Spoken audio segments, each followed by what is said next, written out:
Hello and welcome to a corner of history that time almost forgot, where the whispers of a vanished empire still echo across the Hungarian plains. I'm so glad you're here, settling in perhaps with a cup of tea or finding a quiet moment in your day to journey with me into the shadows of the past. Tonight we're venturing into the story of the Pannonian Avars, a people so thoroughly erased from popular memory that most history books barely spare them a paragraph. Yet for nearly 2.5 centuries, they ruled over one of Europe's most powerful empires, stretching from the Danube to the edges of Byzantine territory. They were master horsemen, brilliant engineers, and political strategists who shaped the very foundations of medieval Europe. And then, almost overnight, they disappeared so completely that even their language vanished without a trace. Before we begin this journey together, if you find yourself drawn to these forgotten chapters of history, I'd be grateful if you'd consider subscribing or leaving a comment telling me where in the world you're watching from. Your support keeps these stories alive, and honestly, there's something magical about knowing that people across the globe are rediscovering these lost worlds alongside me. Now, I do hope this exploration isn't so captivating that it keeps you from whatever rest you might need, but if it does hold your attention a little longer than expected, at least you'll drift off having learned something remarkable about a civilization that once made emperors tremble and changed the course of European history. So let's step back in time to the 6th century when the world was a very different place indeed. Picture, if you will, the year 558. The Roman Empire, that great colossus that had dominated the Mediterranean for centuries, was fracturing. In the west, Germanic kingdoms were carving up former Roman territories like pieces of a vast puzzle. In the east, the Byzantine Empire struggled to maintain its grip on what remained of Roman glory.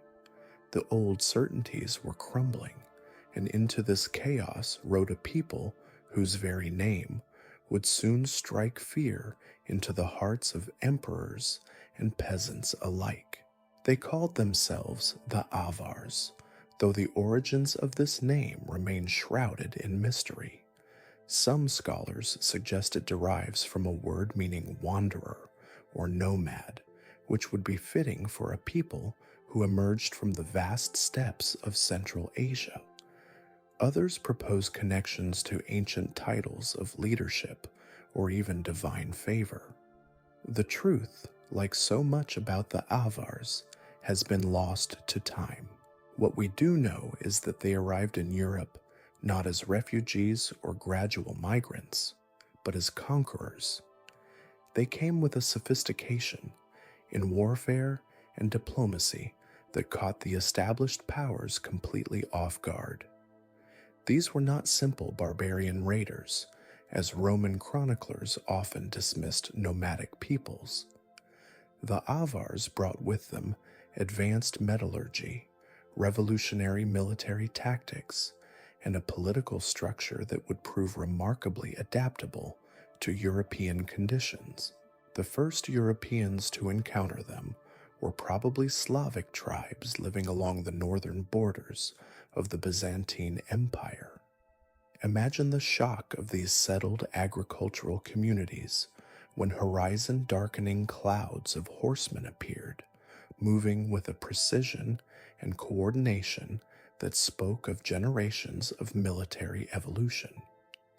The Avars didn't simply raid and retreat like many nomadic groups before them.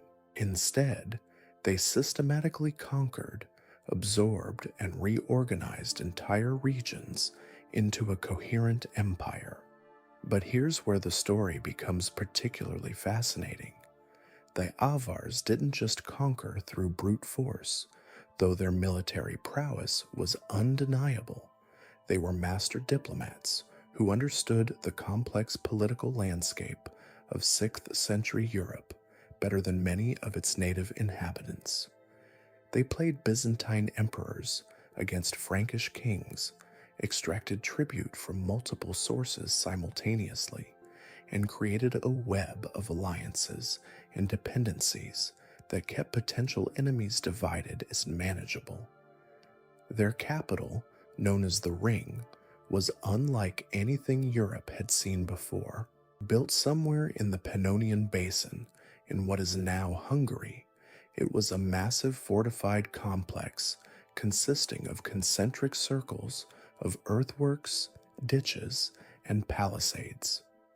Contemporary accounts describe it as virtually impregnable, with walls so high and defenses so sophisticated that it took Charlemagne's armies years of systematic siege warfare to finally breach them. The Ring wasn't just a military fortress, it was the beating heart of an empire, a place where tribute from across Central Europe flowed like rivers converging into a great lake. Archaeological evidence suggests that the Avar Ring was also a cosmopolitan center where Byzantine craftsmen worked alongside Slavic artisans and Germanic metalworkers. This wasn't a crude nomadic camp, but a sophisticated urban center that rivaled Constantinople in its wealth and complexity.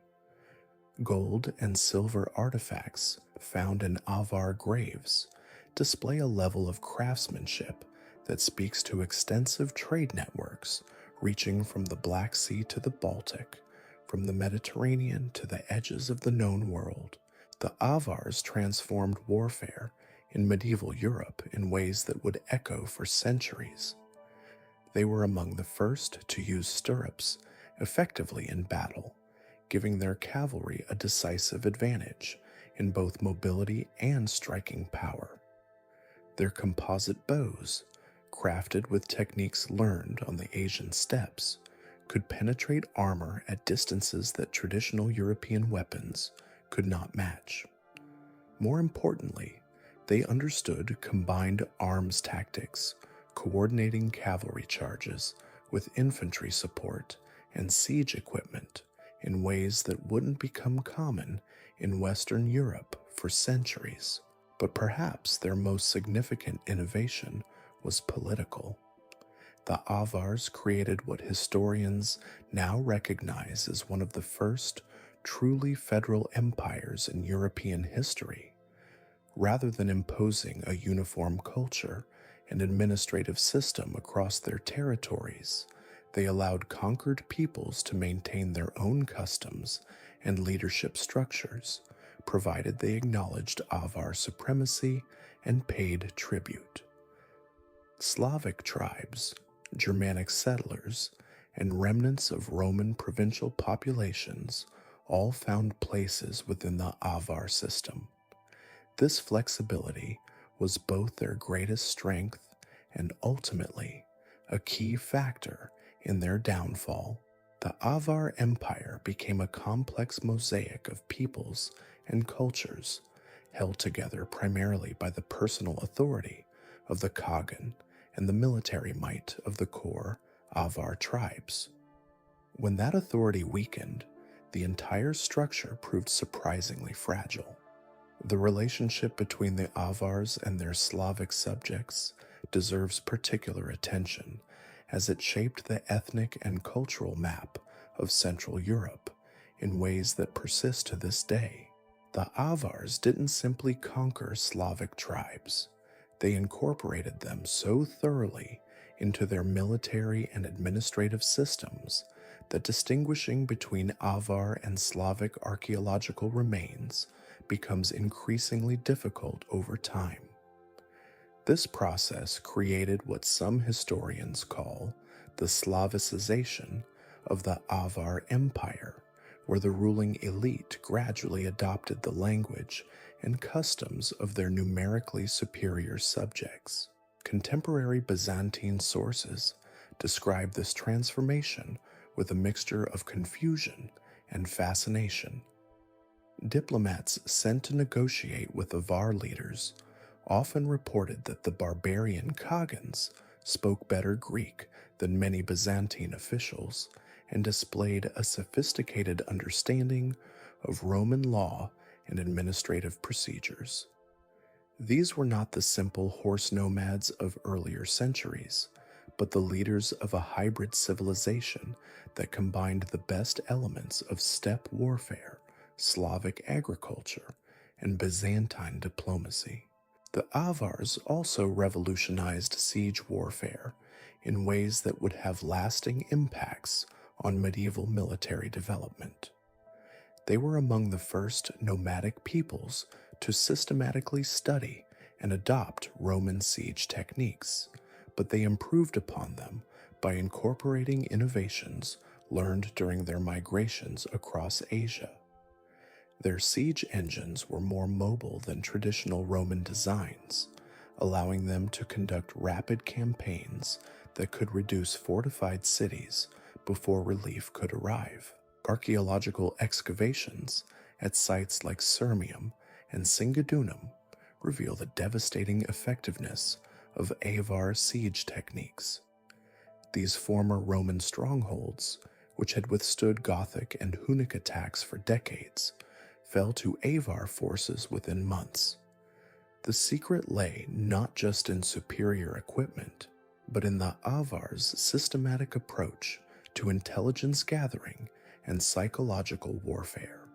They understood that conquering a city's spirit was often more important than breaching its walls. Avar armies would arrive with detailed knowledge of local politics, trade relationships, and internal conflicts, information gathered by networks of merchants, diplomats, and spies that stretched across the known world. They would then exploit these divisions, offering favorable terms to some factions while threatening total destruction to others. The wealth that flowed into the Avar ring from these conquests was staggering. Byzantine chroniclers described tribute payments that included not just gold and silver, but silk, spices, precious stones, and exotic goods from as far away as India and China. The Avars had tapped into the great trade routes that connected Europe with Asia, and their strategic position in the Pannonian Basin made them indispensable middlemen in this lucrative commerce. But wealth alone doesn't explain the Avars' remarkable success. They possessed something equally valuable: adaptability. Unlike many nomadic empires that collapsed when they could no longer expand, the Avars successfully transitioned from a conquest state to a stable territorial empire. They developed sophisticated agricultural systems that could support both their traditional pastoral lifestyle and growing urban populations. They created legal codes that balanced nomadic customs with the needs of settled farmers and merchants. This transformation wasn't without its challenges. Traditional Avar warriors, raised in the saddle and trained for constant warfare, had to adapt to garrison duties and administrative responsibilities. Younger generations, born within the empire's borders, grew up speaking Slavic languages and following agricultural rhythms rather than pastoral migrations.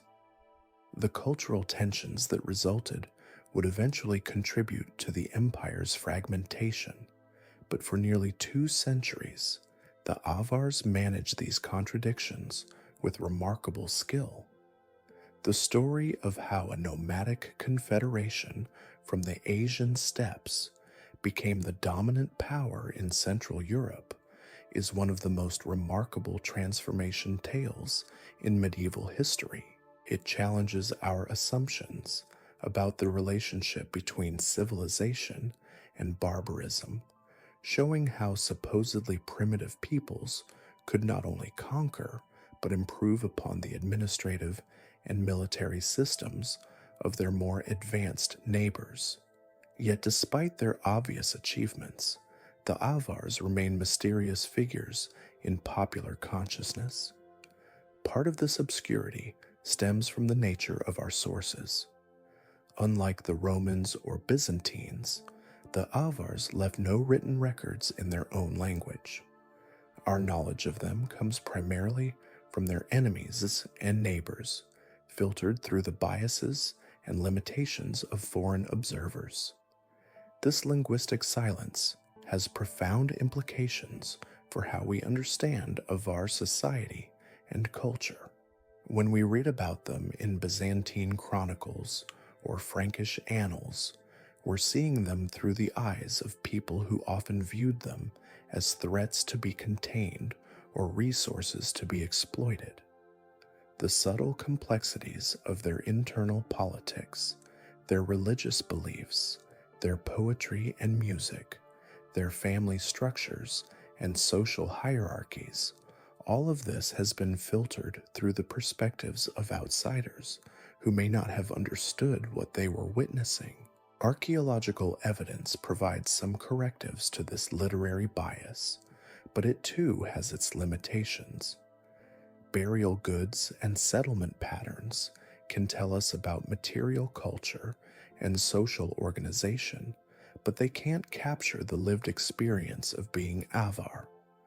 We can see that their elite graves contain Byzantine gold and Chinese silk, but we can't hear the conversations that took place around campfires or in the council halls of the ring. We can measure the dimensions of their fortifications, but we can't feel the pride of the engineers who designed them or the fear of the enemies who faced them. This silence becomes even more poignant when we consider what happened to the Avar language itself. Unlike Gothic or Vandalic, which survived in fragmentary inscriptions and loanwords, Avar disappeared so completely that linguists can't even definitively classify what family it belonged to. Some scholars suggest connections to Mongolic languages, others to Turkic, still others propose that it was a linguistic isolate, unrelated to any surviving tongue. The complete disappearance of a language spoken by hundreds of thousands of people across a vast empire represents one of the most thorough cultural erasures in European history. Yet traces of the Avars persist in unexpected places. Hungarian folklore preserves stories of mighty horsemen from the east who built great fortresses and commanded the loyalty of many peoples. These tales, passed down through generations of oral tradition, often contain details that align surprisingly well with archaeological findings. Place names scattered across Central Europe hint at Avar origins, linguistic ghosts marking the boundaries of their former territories. Even the layout of medieval Hungarian settlements sometimes follows patterns that may have been established during the Avar period. The religious practices of the Avars present another fascinating puzzle. Unlike many nomadic peoples who converted to Christianity or Islam when they encountered sedentary civilizations, the Avars maintained what appears to have been a syncretic belief system that incorporated elements from multiple traditions. Their burial practices show influences from Zoroastrian fire worship, Siberian shamanism, and even early Christian symbolism.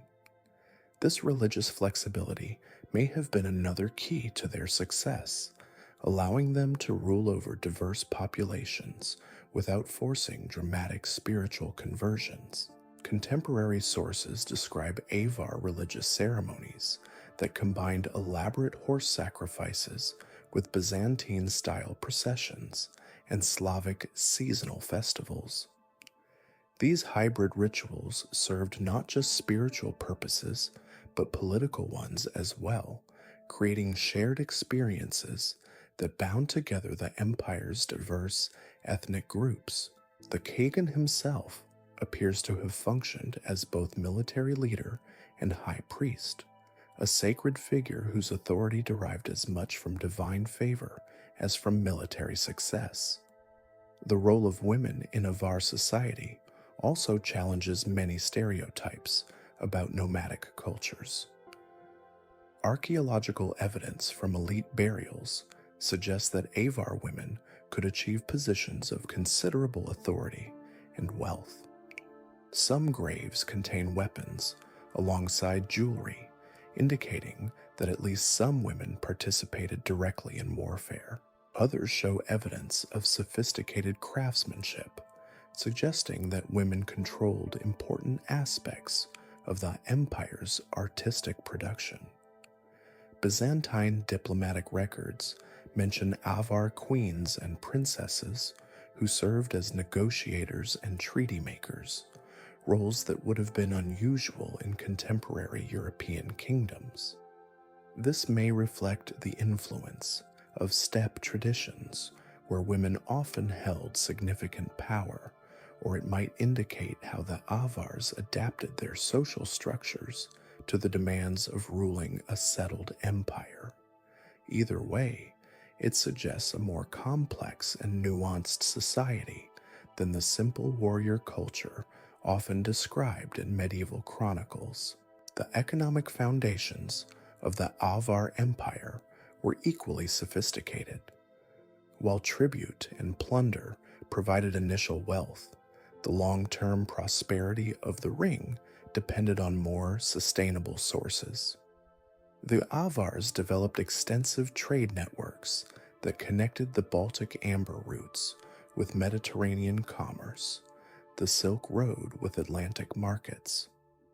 Their merchants, protected by Avar military might, could travel safely across territories that had been fragmented by warfare for generations. Archaeological excavations reveal that Avar workshops produced goods for export as well as local consumption. Their metalworkers created distinctive belt fittings and horse harness decorations that have been found from England to the Urals, suggesting commercial relationships that spanned the entire continent. Their potters developed ceramic styles that influenced local traditions wherever Avar political authority extended. This wasn't just conquest and extraction, but genuine economic development that created wealth for rulers and subjects alike. The agricultural innovations of the Avar period deserve particular attention. The Pannonian Basin, while fertile, required sophisticated water management to reach its full potential. The Avars constructed extensive irrigation systems, drainage networks, and flood control measures that transformed marginal lands into productive agricultural zones. These improvements supported population growth that in turn provided the human resources necessary for military and administrative expansion. Contemporary pollen analysis reveals that the Avar period saw significant changes in land use patterns across Central Europe. Forests were cleared for agriculture, new crops were introduced, and pastoral areas were systematically managed to support larger horse herds. This environmental transformation was so extensive that its effects can still be detected in soil composition studies conducted more than a millennium later. The technological achievements of the Avars extended beyond warfare and agriculture into areas that would profoundly influence medieval European development. Their workshops produced some of the finest metalwork of the early medieval period, combining techniques learned on the Asian steppes with materials and motifs derived from Byzantine and Germanic traditions. The famous Avar treasure hoards, discovered in Hungary and Romania, contain artifacts that represent the pinnacle of 7th and 8th century craftsmanship. But perhaps their most significant technological contribution was in the field of military engineering. The concentric fortification design of the Avar ring influenced castle construction across medieval Europe. The sophisticated earthwork techniques they developed were adopted by later builders from Ireland to Russia. Their innovations in siege warfare, particularly their improvements to Roman torsion engines, gave medieval armies new capabilities that would reshape the balance of power between attackers and defenders.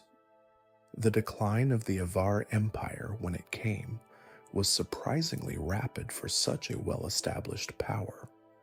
By the late 8th century, internal divisions had weakened the central authority of the Khagan, while external pressures mounted from multiple directions. The Frankish Empire, under Charlemagne, was expanding eastward, seeking to control the same trade routes that had enriched the Avars.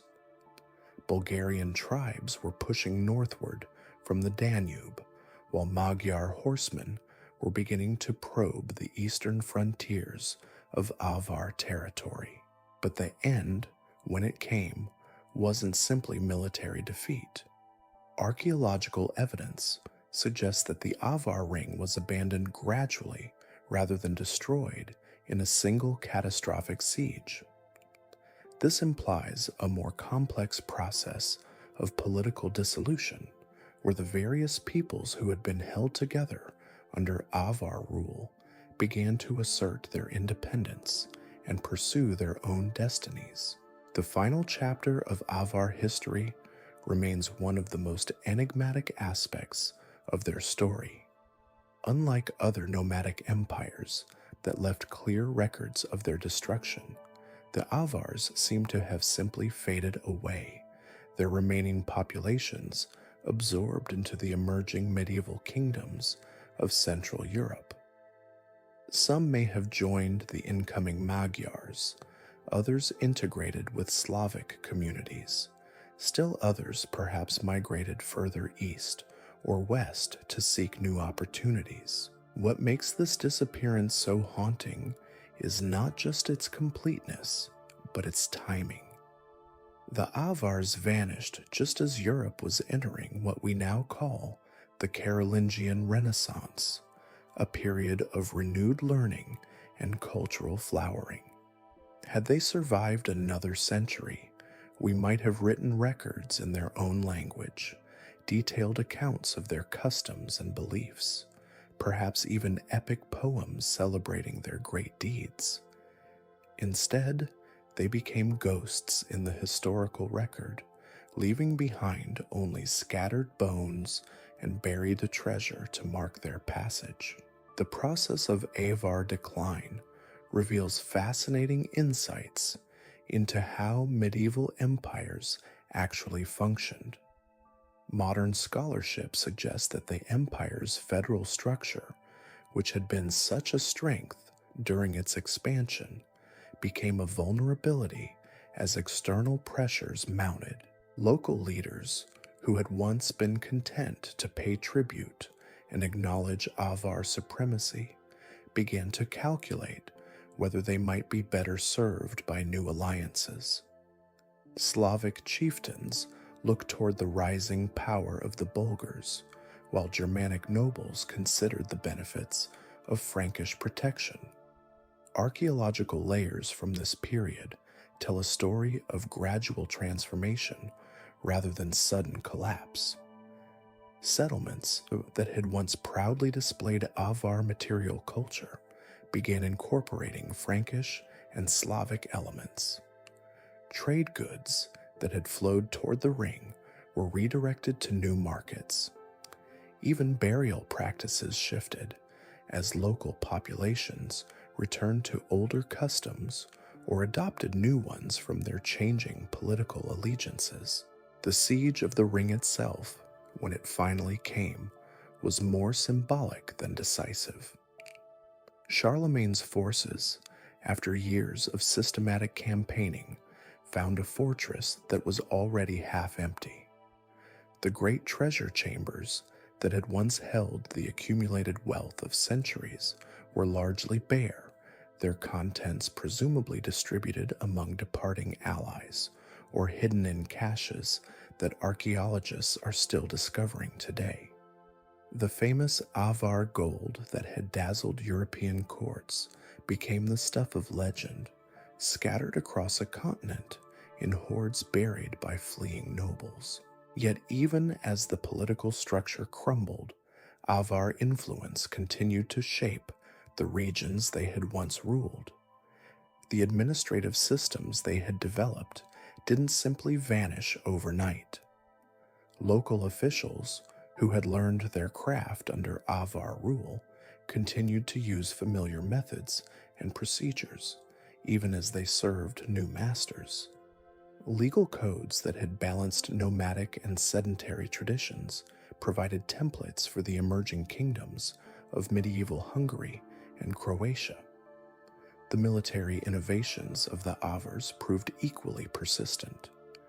Frankish cavalry adopted Avar tactics and equipment, while Slavic warriors incorporated elements of steppe warfare into their own fighting styles.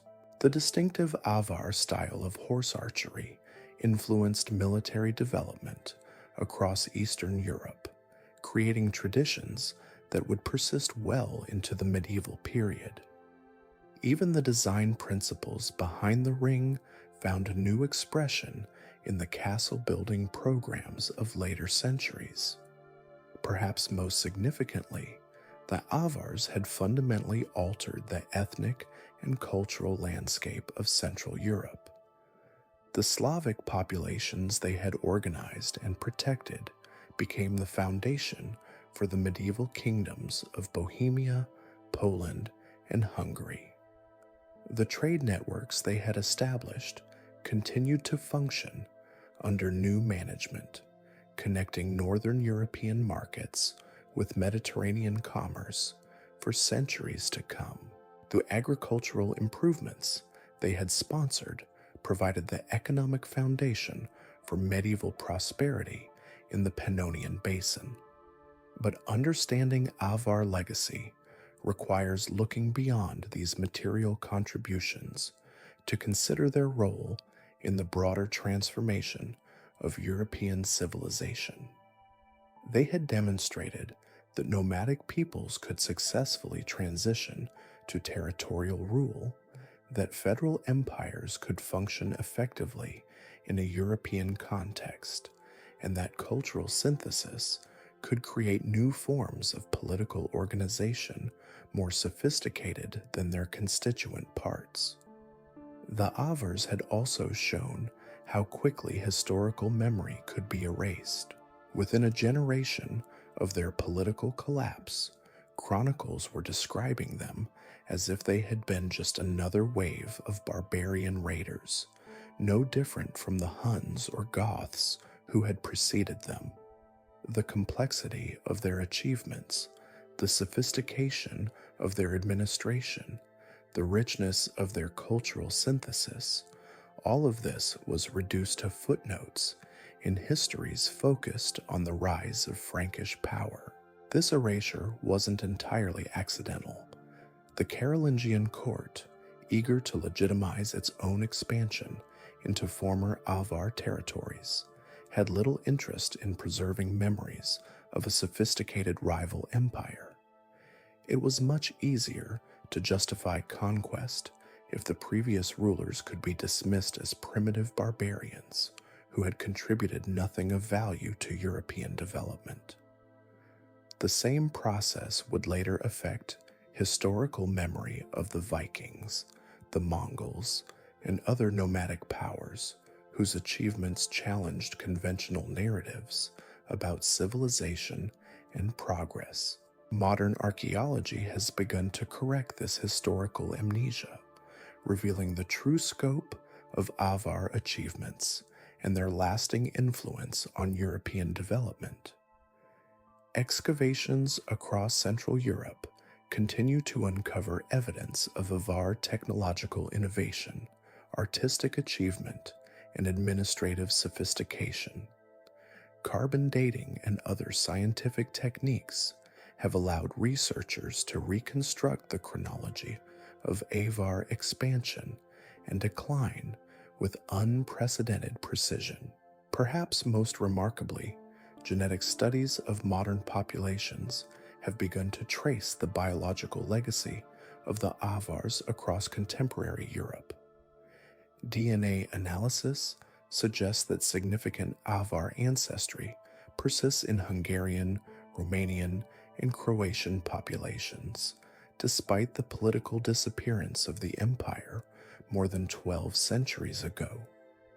These genetic traces provide a kind of molecular archaeology, mapping the movement and integration of peoples in ways that traditional historical sources cannot capture. The environmental legacy of the Avars proves equally persistent. The agricultural improvements they sponsored continued to shape land use patterns throughout the medieval period and beyond. Drainage systems they constructed in the Pannonian Basin remained functional for centuries after their political collapse. Even the earthwork fortifications of the ring, though eventually overgrown by forest, left permanent marks on the landscape that can still be detected through aerial photography and ground-penetrating radar. These discoveries have sparked new interest in Avar studies among historians, archaeologists, and linguists. International conferences now bring together researchers from across Europe to share findings and coordinate excavations. Digital humanities projects are creating databases that allow scholars to compare Avar artifacts found in different countries, revealing patterns of trade and cultural exchange that were invisible when collections were studied in isolation. The search for the Avar language continues to fascinate linguists, who hope that new inscriptions or loan words might eventually provide clues to its classification and structure. Computer modeling techniques have been applied to the limited corpus of possible Avar words, generating hypotheses about grammatical structure and phonological development. While breakthrough discoveries remain elusive, the accumulation of small clues continues to build a more complete picture of this vanished tongue. Contemporary interest in the Avars also reflects broader changes in how we think about medieval European history. The old narrative of Roman decline and Frankish renewal has given way to more nuanced understanding of the early medieval period as a time of creative synthesis and cultural innovation.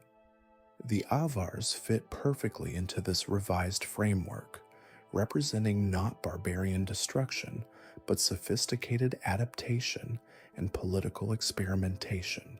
Their story challenges many assumptions about the relationship between nomadic and sedentary civilizations.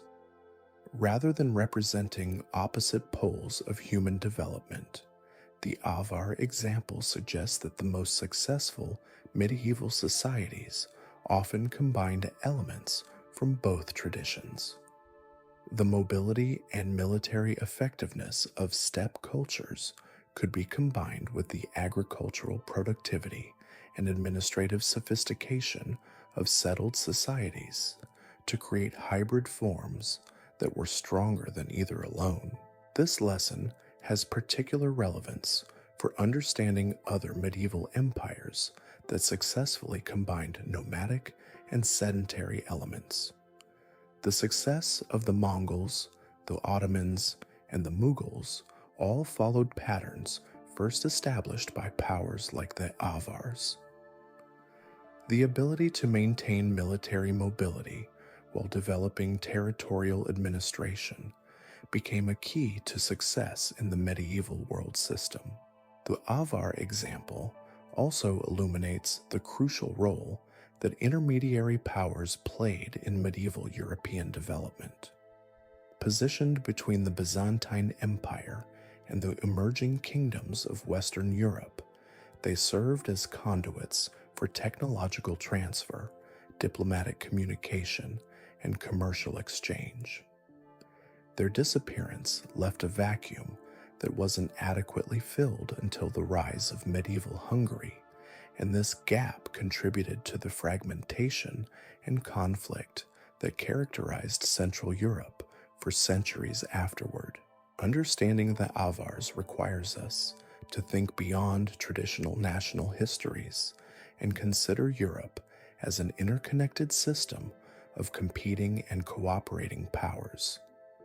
The rise and fall of the Avar Empire affected political development from Ireland to the Urals, from Scandinavia to the Mediterranean. Their influence on the emergence of medieval kingdoms, the development of cavalry warfare, and the evolution of European trade networks extended far beyond the boundaries of their direct political control.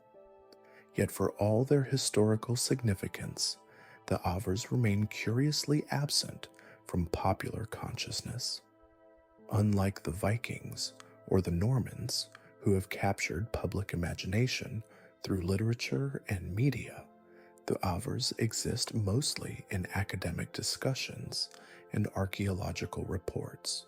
This obscurity reflects not just the absence of written records in their own language, but the way historical memory is shaped by political and cultural narratives that privilege some stories over others. The rediscovery of the Avars offers an opportunity to enrich our understanding of European origins and challenge simplified narratives about medieval development. Their story reveals a more complex and interesting past than the traditional accounts of Roman decline and Germanic conquest. It shows us a Europe where Asian steppe traditions could flourish alongside Mediterranean culture, where federal empires could provide stability and prosperity, where nomadic peoples could become sophisticated administrators and innovative engineers. Perhaps most importantly, the Avar story reminds us how much history remains to be discovered. Every archaeological excavation brings new surprises. Every application of scientific dating techniques reveals unexpected connections. Every comparative study opens new questions about medieval European development. The silent centuries of Avar rule are gradually finding their voice through the patient work of scholars who refuse to let their achievements remain forgotten. As we continue to uncover their legacy, the Avars challenge us to reconsider what we think we know about the past and to remain open to stories that don't fit conventional narratives. They remind us that historical truth is often more complex and surprising than the simplified accounts we learn in school, and they offer hope that even the most thoroughly erased civilizations can eventually find their place in human memory, their achievements recognized, and their contributions to our shared heritage properly understood. The Pannonian Avars may have vanished from political maps more than 12 centuries ago, but their influence on European civilization continues to unfold through archaeological discovery and scholarly research. Their story is far from over. The final decades of Avar power reveal a civilization grappling with challenges that would test the very foundations of their remarkable hybrid empire. As the 8th century dawned, the signs of strain were becoming increasingly difficult to ignore, though they manifested in ways that contemporary observers might not have immediately recognized as harbingers of collapse. Archaeological evidence from this period tells a story of subtle but significant changes in how the empire functioned. The Great Ring, once the beating heart of Avar authority, began to show signs of reduced activity. Fewer tribute goods flowed into its treasure chambers, while the archaeological records suggest that local administrators were increasingly making decisions without consulting central authority. This wasn't necessarily rebellion in any dramatic sense, but rather the gradual erosion of the personal bonds and shared interests that had held the federal structure together. The Avar military, once the terror of European battlefields, was also undergoing transformation. The core cavalry units that had given them their initial advantages were aging, and recruitment from the traditional nomadic population was becoming more difficult as younger generations adopted settled lifestyles. At the same time, the empire's Slavic subjects were developing their own military capabilities, learning the very techniques that had once made them subjects rather than equals. This military evolution created a fascinating paradox. The Avars had been so successful at integrating their subjects and sharing their military knowledge that they had essentially created potential rivals within their own borders. Slavic chieftains, who had once depended on Avar protection, now commanded forces that could challenge Avar authority. Germanic nobles, who had accepted tributary status, began to wonder whether they might fare better under Frankish rule. The religious landscape of the empire was also shifting in ways that had profound political implications. Christianity was making steady inroads among both Slavic and Germanic populations, creating new loyalties that sometimes conflicted with traditional Avar authority. While the Khagan's court had always been religiously tolerant, the spread of Christian beliefs introduced ideas about divine authority and political legitimacy that didn't always align with nomadic concepts of leadership. Byzantine missionaries, in particular, were active throughout former Avar territories, establishing churches and monasteries that served as centers of literacy and learning. These institutions provided alternative sources of authority and expertise, reducing the dependence of local populations on Avar administrative structures. When disputes arose or decisions needed to be made, people increasingly turned to Christian clergy rather than Avar officials. The economic foundations of the empire were experiencing similar pressures. The great trade routes that had enriched the ring were being disrupted by warfare and political instability in distant regions. The rise of Islamic power had altered Mediterranean commerce, while conflicts in Central Asia affected the flow of silk and spices from China. The Avars found themselves controlling territories that were still productive, but no longer quite as strategically valuable as they had once been. Climate change also played a role in the empire's declining fortunes, though this factor has only recently been recognized by historians studying ice core data and tree ring patterns from the period. The late 8th century appears to have been a time of cooling temperatures and altered precipitation patterns across Central Europe. Agricultural yields declined, making it more difficult to support large populations and expensive military establishments.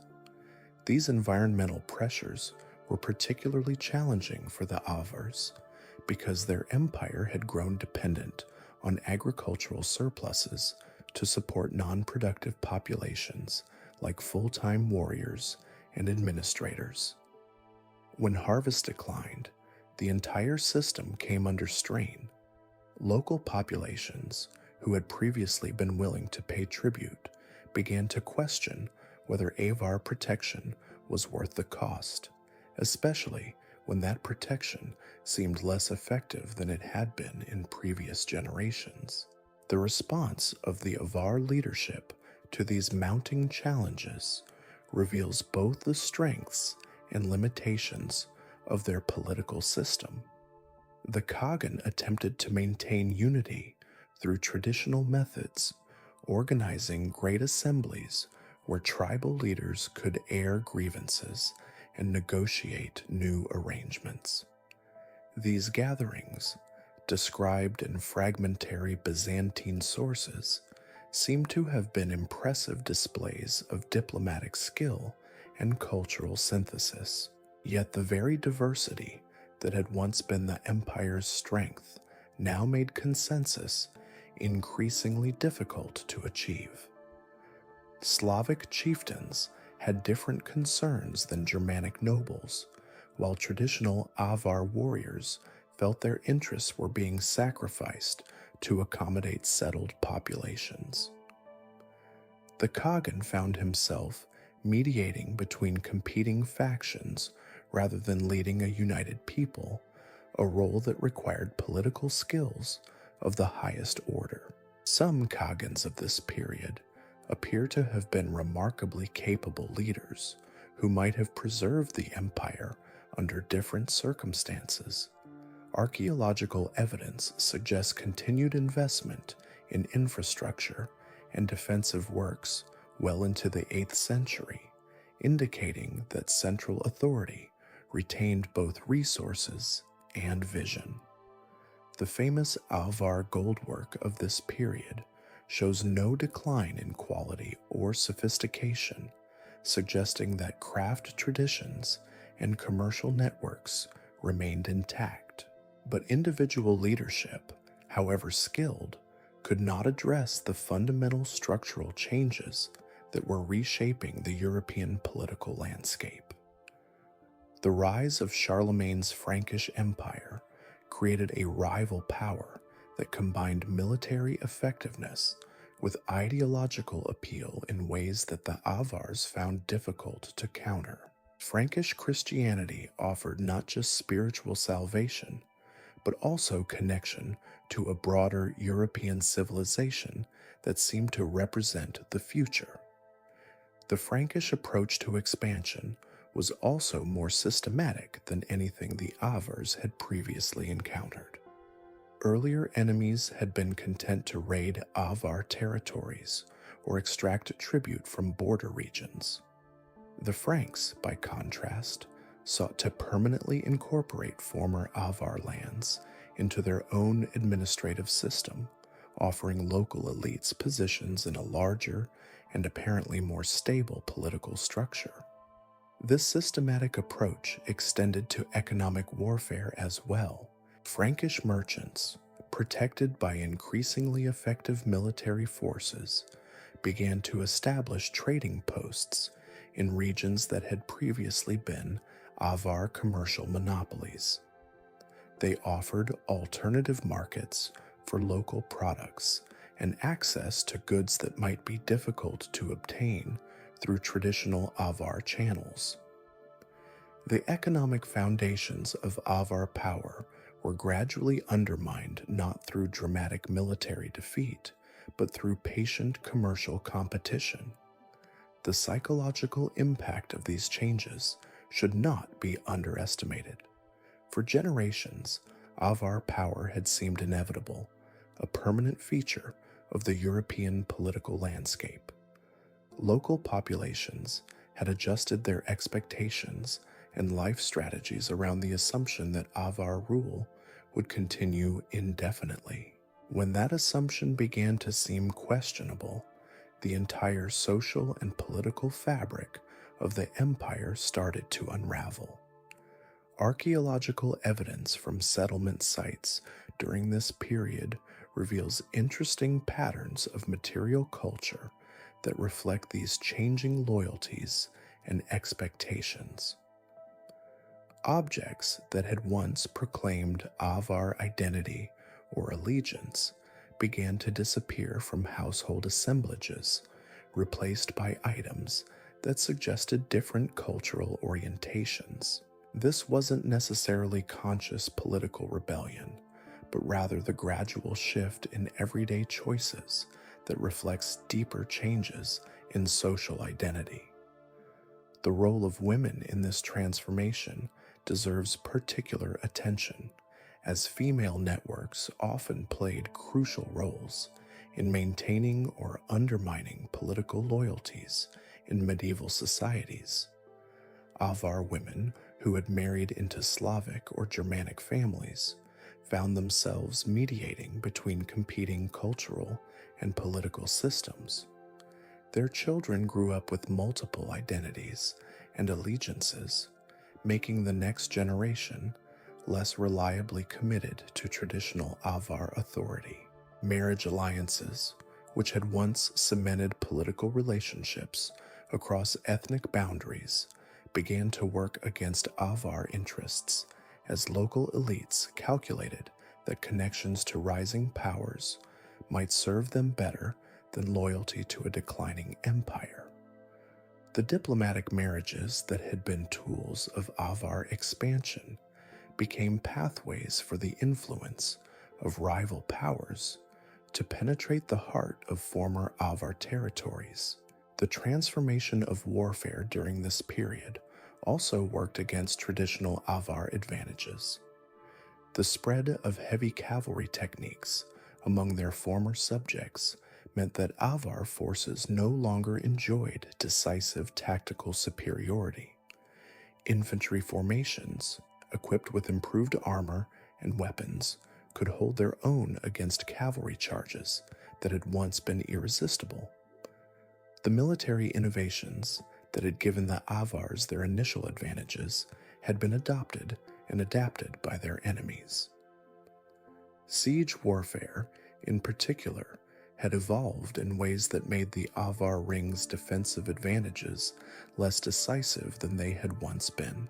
Frankish forces had learned from their own experiences and from Byzantine military manuals, developing systematic approaches to reducing fortified positions that could overcome even the most sophisticated defenses given sufficient time and resources. The final campaigns against the Avar ring reveal the methodical nature of this military evolution. Rather than attempting dramatic assaults that might have failed against the fortress's concentric defenses, Charlemagne's forces implemented a patient strategy of encirclement and blockade. They established fortified camps that could be supplied through secure lines of communication, turning the siege into a contest of resources rather than tactics. Archaeological excavations around the ring have revealed evidence of these Frankish siege works, showing how they systematically eliminated the Avars' ability to break out or receive supplies from outside. This wasn't the romantic warfare of heroic charges and individual combat that dominated medieval literature, but rather the grinding application of superior logistics and organization. The psychological warfare that accompanied these military operations was equally systematic. Frankish commanders made careful use of propaganda and diplomacy to encourage defections from the Avar cause. They offered generous terms to local leaders who switched sides while making examples of those who remained loyal to demonstrate the futility of continued resistance. Contemporary sources describe how Avar morale crumbled under this combined pressure of military encirclement and political isolation.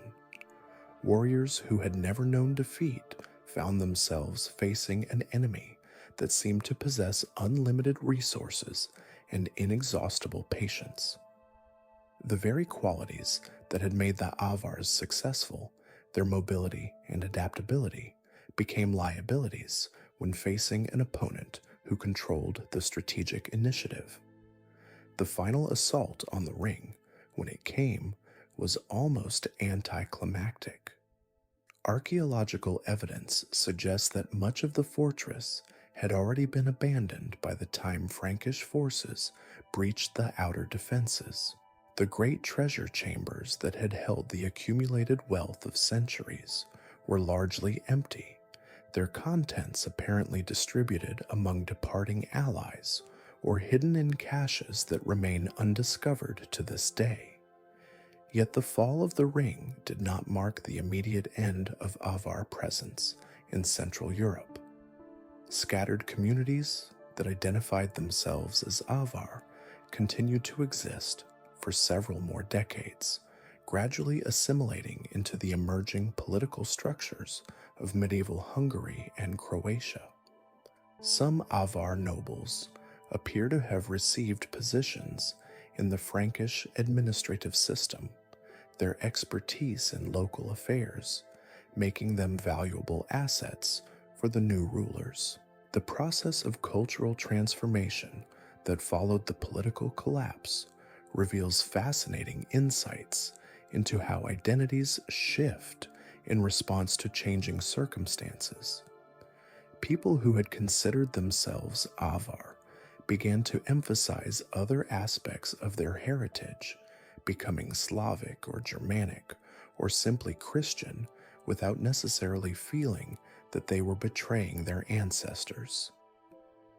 Identity in the medieval world was more fluid than modern nationalism would suggest, shaped by practical considerations as much as emotional attachments.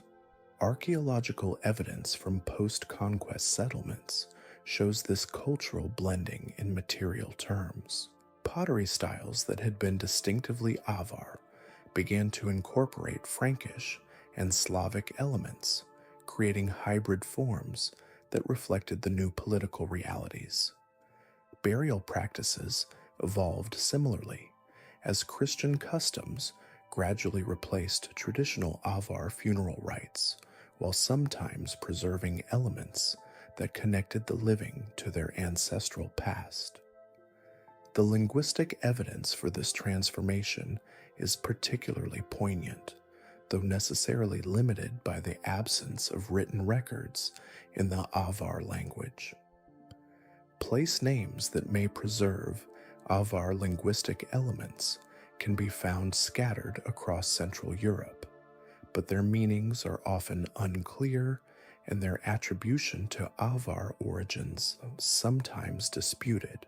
The complete disappearance of the Avar language represents one of the most thorough cases of linguistic extinction in European history. Some scholars have suggested that elements of Avar vocabulary may have survived as loanwords in Slavic languages or as technical terms in specialized fields like horse breeding and metalworking. These hypothetical survivals remain controversial, however, as it is often impossible to distinguish between Avar influence and borrowings from other Turkic or Mongolic languages that may have reached Europe through different routes. The religious transformation of former Avar territories provides clear evidence of cultural change, as Christian churches and monasteries began to appear in regions that had previously followed traditional steppe religious practices. The process was apparently gradual rather than forced, with local populations adopting Christianity as it became associated with political success and social advancement.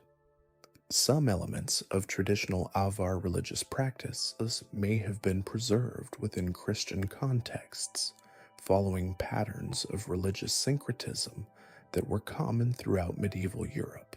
Archaeological evidence from early Christian sites in former Avar territories sometimes reveals burial practices or artistic motifs that seem to reflect pre-Christian traditions, though the interpretation of such evidence remains debated among scholars.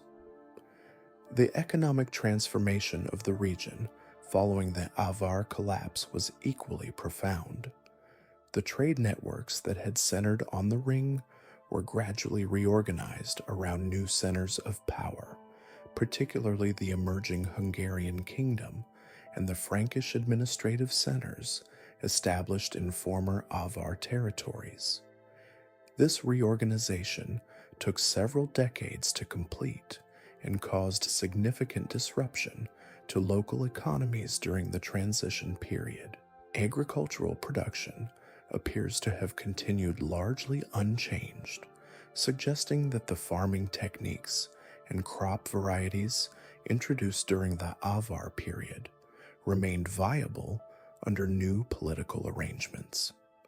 The sophisticated irrigation and drainage systems that the Avars had developed continued to function, providing the foundation for medieval agricultural prosperity in the Pannonian Basin. The craft traditions that had flourished under Avar patronage faced more significant challenges, as the demand for distinctively Avar artistic products disappeared along with the political structures that had supported them. Some craftsmen appear to have adapted their skills to serve new markets, creating objects that combined traditional techniques with motifs and styles that appealed to Frankish or Slavic customers. Archaeological evidence suggests that metalworking, in particular, continued to be an important economic activity in former Avar regions, though the products were increasingly indistinguishable from those produced elsewhere in medieval Europe. The distinctive Avar style that had once marked objects as products of a specific cultural tradition gradually gave way to more generic medieval European forms. The transformation of settlement patterns provides another window into the post-Avar period. The great fortified centers that had anchored Avar political control were either abandoned or converted to serve different functions under the new political arrangements. Some became the nuclei of medieval towns, while others were simply left to decay as strategic priorities shifted. Rural settlements show more continuity, with many villages that had been established during the Avar period continuing to exist under new political arrangements. The agricultural landscape that the Avars had shaped through their drainage projects and land management techniques provided a stable foundation for continued habitation, even as political loyalties and cultural identities shifted. The process by which the Avar Empire dissolved and its population was absorbed into other political structures offers important insights into the nature of medieval political organization. Unlike modern nation-states, which are typically organized around shared ethnic or linguistic identities, medieval empires were often held together primarily by personal loyalties and practical considerations. When those loyalties shifted and the practical advantages of imperial membership disappeared, the empire could unravel remarkably quickly, despite having appeared stable for centuries. The Avar example demonstrates that political structures that seem permanent and inevitable can prove surprisingly fragile when subjected to the right combination of internal stress and external pressure. The speed with which Avar political identity disappeared also reveals something important about the nature of identity itself in the medieval world. People who had considered themselves Avar could become Slavic or Germanic or simply Christian without necessarily experiencing this as a traumatic loss of authenticity. Identity was more a matter of practical affiliation than essential character, shaped by political circumstances and social opportunities rather than immutable ethnic characteristics. This fluidity of identity helps explain how the Avars could vanish so completely from historical consciousness despite having ruled over large populations for extended periods. When political structures collapsed, the cultural markers that had defined Avar identity were gradually abandoned or transformed, leaving little trace in the historical record beyond scattered archaeological remains and fragmentary references in foreign chronicles. The legacy of the Avars thus lives on, not in direct cultural continuity, but in the institutional and technological innovations they introduced to medieval Europe. Their contributions to military technology, political organization, and economic development became part of the foundation upon which later medieval civilization was built, even as their specific cultural identity was forgotten. Understanding this process of cultural transmission and transformation is crucial for comprehending how medieval European civilization developed. The Avars were not simply replaced by other peoples, but rather absorbed and integrated into emerging political structures that combined elements from multiple traditions. The result was a medieval European civilization that was richer and more complex than any of its constituent parts, including contributions from peoples whose names have been largely forgotten by popular history. This process of absorption and integration reveals perhaps the most profound aspect of Avar legacy, one that challenges our modern understanding of how civilizations truly influence the course of history. The Avars didn't simply vanish into the mist of time. They became woven into the very fabric of medieval European development in ways that were so thorough, so complete, that their contributions became invisible. Consider the administrative techniques that emerged in the Carolingian Empire following their conquest of Avar territories. Frankish officials found themselves governing populations that had been organized according to sophisticated federal principles for over 2 centuries. Rather than imposing entirely new systems, they often adapted existing structures, creating hybrid forms of governance that combined Frankish hierarchical authority with Avar federal flexibility. These administrative innovations would prove crucial to the success of medieval kingdoms across Central Europe. The ability to govern diverse ethnic populations without forcing complete cultural assimilation became a hallmark of successful medieval statecraft. The Holy Roman Empire, in particular, would rely on federal principles that bore striking resemblances to Avar political organization, though the historical connection was rarely acknowledged or perhaps even recognized. The military legacy of the Avars proved equally persistent, though again largely unmarked in contemporary sources.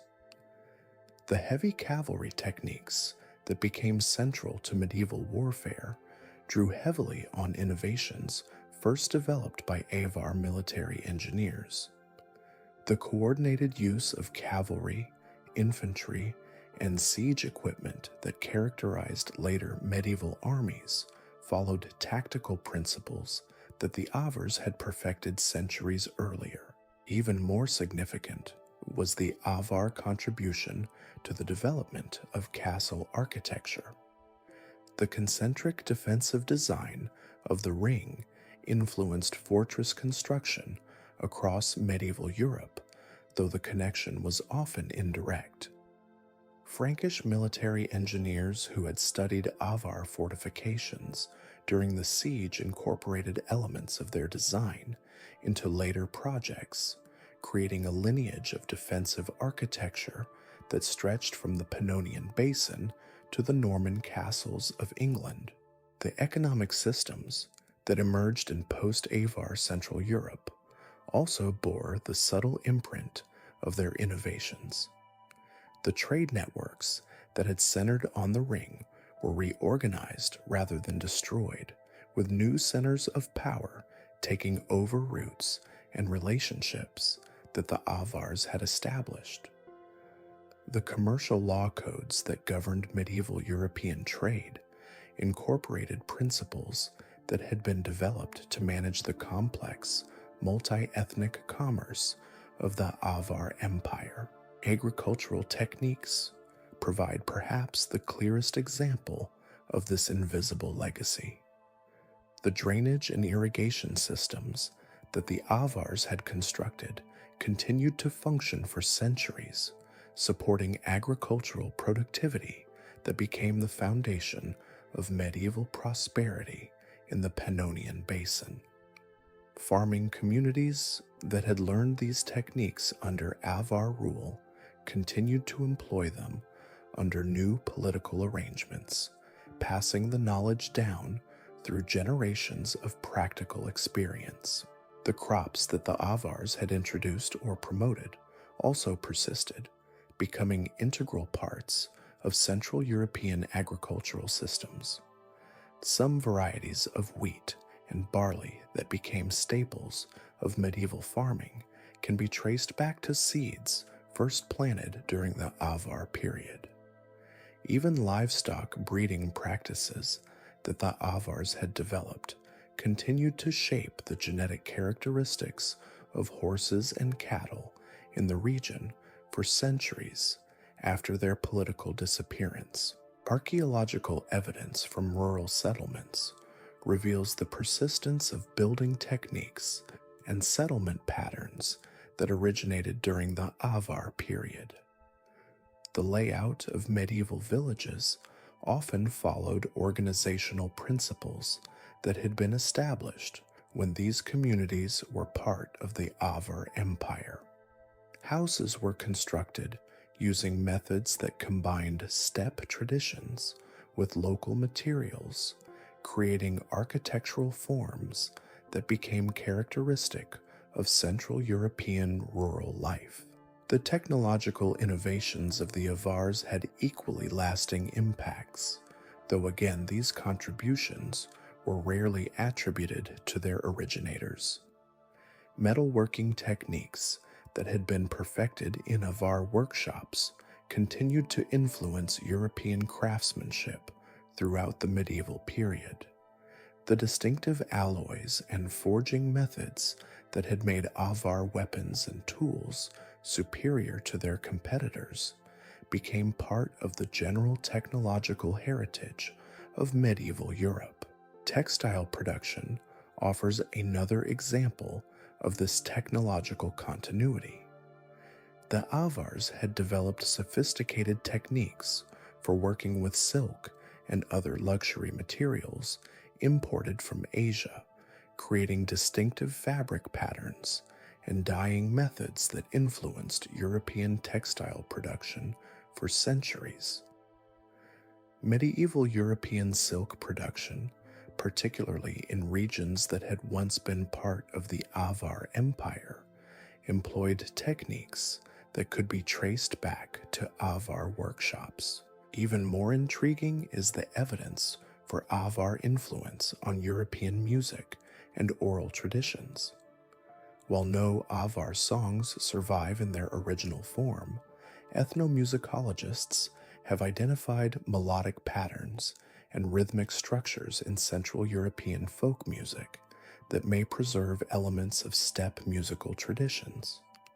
These hypothetical survivals are impossible to prove definitively, but they suggest that cultural influences could persist in subtle forms long after their political contexts had vanished. The linguistic legacy of the Avars, though largely invisible, may have been more extensive than previously recognized. Recent computational analysis of place names across Central Europe has identified patterns that might reflect systematic Avar territorial organization.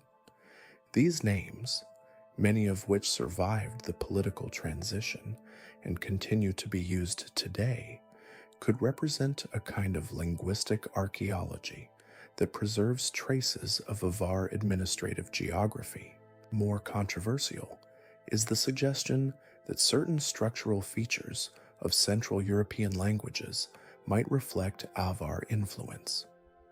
Some linguists have proposed that syntactic patterns in medieval Hungarian and Slavic languages show traces of contact with a Turkic or Mongolic substrate that could have been Avar. These hypotheses remain highly speculative, but they point toward the possibility that linguistic influence could survive even the complete disappearance of the source language. The religious syncretism that characterized the late Avar period also left subtle traces in medieval European Christianity. Archaeological excavations of early Christian sites in former Avar territories sometimes reveal architectural features or decorative motifs that seem to reflect pre-Christian traditions. While these elements were gradually standardized according to broader European Christian norms, they suggest that the conversion process preserved certain aspects of earlier religious practice. Folk religious practices in Central Europe show similar patterns of possible Avar influence. Certain seasonal festivals and agricultural rituals that became integrated into Christian observance may have originated during the Avar period, when traditional steppe religious practices were adapting to the agricultural rhythms of settled life. These hybrid traditions became so thoroughly integrated into medieval Christian culture that their origins were forgotten, but their persistence suggests deep cultural continuity beneath surface political changes. The social structures that emerged in post-Avar Central Europe also reflected the influence of Avar organizational principles. The complex relationships between nobles, free farmers, and dependent populations that characterized medieval Hungarian and Croatian societies bore striking resemblances to the social hierarchies that had developed within the Avar Empire. These similarities were probably not coincidental, but rather reflected the adaptation of existing social relationships to new political circumstances. Marriage customs and kinship patterns provide another area where Avar influence may have persisted in modified forms. The relatively high status of women in early medieval Hungarian society, for example, may have reflected the continuation of steppe social practices that had been maintained during the Avar period. While direct evidence is limited, comparative analysis suggests that gender relations in former Avar territories differed in subtle but significant ways from patterns found in regions that had never been under Avar rule. Legal traditions offer perhaps the clearest evidence of institutional continuity across the political transition.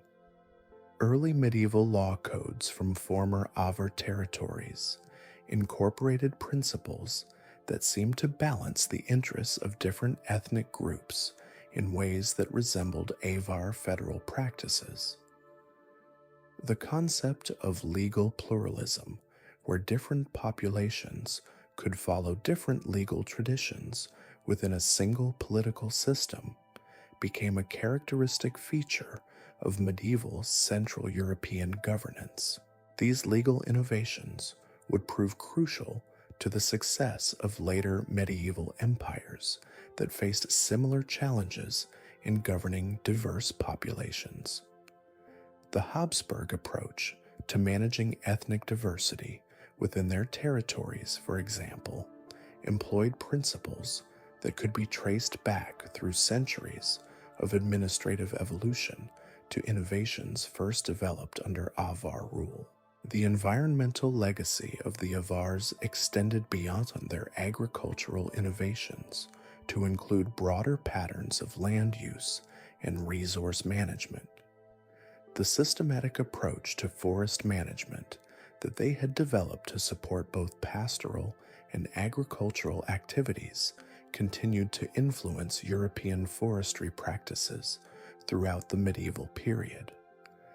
The balance between woodland preservation and agricultural expansion that characterized medieval Central European land use reflected principles that had been established during the Avar period. Water management systems provide the most concrete evidence of this environmental legacy. The extensive network of canals, drainage ditches, and flood control measures that the Avars had constructed continued to function and be maintained throughout the medieval period. These systems were gradually expanded and improved, but their basic design principles remained consistent with Avar engineering approaches for centuries after the political collapse. Urban planning in medieval Central Europe also showed traces of Avar influence, though this legacy was often indirect. The location and layout of medieval towns frequently reflected settlement patterns that had been established during the Avar period, when strategic considerations and trade route access had determined the placement of administrative centers. While the specific functions of these settlements changed, their geographic positioning continued to influence regional development for centuries. The persistence of these various forms of Avar influence reveals something profound about the nature of cultural transmission in medieval Europe. Political conquest and cultural assimilation were not zero-sum processes that completely replaced one set of traditions with another. Instead, they involved complex negotiations and adaptations that preserved useful elements from multiple sources while creating new synthetic forms that were often more sophisticated than their constituent parts. This process of cultural synthesis was particularly important in regions like Central Europe, where geographic position and historical circumstances brought together influences from multiple civilizations. The Avars had served as crucial intermediaries in this process, facilitating the exchange and integration of traditions from the Asian steppes, the Byzantine Empire, and the emerging kingdoms of Western Europe. Their disappearance from historical consciousness thus represents not just the loss of a particular political entity, but the erasure of a crucial chapter in the story of how medieval European civilization developed. The synthetic culture that they had created became the foundation for later developments. But the process by which this synthesis had been achieved was forgotten, as new political narratives emphasized different aspects of regional identity. And so we reach the end of our journey through the forgotten corridors of Avar history, where empires rise and fall like morning mist, leaving only whispers in the wind. The Pannonian Avars remind us that civilizations can vanish so completely that even their voices are silenced, yet their influence flows on like underground rivers, nourishing the roots of everything that follows. Sleep well, knowing that history's greatest stories often hide in the shadows, waiting patiently to be rediscovered.